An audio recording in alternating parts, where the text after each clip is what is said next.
Here I talk about how we can use the macroeconomic equations, the international financial equations that I've talked about elsewhere, to discuss the adjustment in the international macroeconomy. Basically, we can use the equations and talk about how changes in one variable lead to changes in another, and that depends on what kind of exchange rate the country has. So, to get started, we can talk about adjustment in the international economy and then transmission from country to country. And so the big thing is that one country's monetary policy can be passed on to another country. For example, if one country raises rates, the other country's interest rate might go up as well. All right, and again, whether it has fixed or floating exchange rates, that's sort of the determining factor. Okay, and so that can have an effect on the country's exchange rate, or its money supply, or its interest rate. All right, so these are the three big macroeconomic equations that I've talked about elsewhere. You've got interest rate parity, where home interest rate is equal to the foreign interest rate plus the appreciation of the foreign currency. You've got purchasing power parity, which means that the exchange rate level is equal to the price ratio. Higher prices in foreign would mean that the home country appreciates, for example. And then the monetary equation for exchange rate determination, which is kind of the same as this, but it doesn't include expectations, right? So using these three, we can talk about how changes in one country can lead to changes in the other, right? And the fixed exchange rate, we could either have 0% change in the currency, or these would be fixed, right? These would be flat, and so any change on this side would have to be balanced out only on the right-hand side, okay? So these are the three equations, IRP, PPP, and then the monetary model, right? And so in green, I have whether E is fixed, and then in purple, it's floating, and basically home country has different responses depending on that exchange rate regime, right? So let's say foreign raises rates. Two things could happen depending on the exchange rate. If you have a fixed exchange rate, then this is 0. That means that home country must home country must raise its interest rate. And that's a transmission of interest rate policy, okay? One country is actually going to pass its own monetary policy onto the other.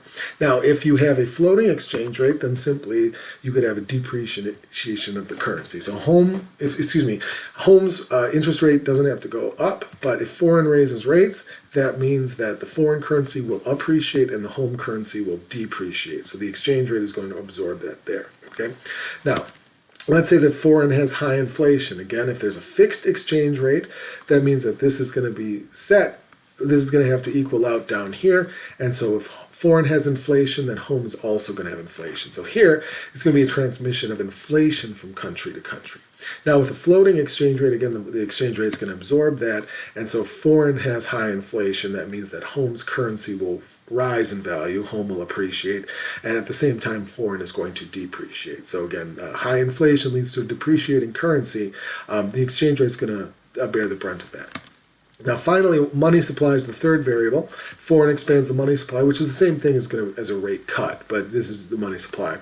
All right, if you have a fixed exchange rate, a couple of things could happen. Now, it could be absorbed through income, but I'm going to ignore that. Basically, home is going to have another monetary transmission. So if foreign increases the money supply, home will follow.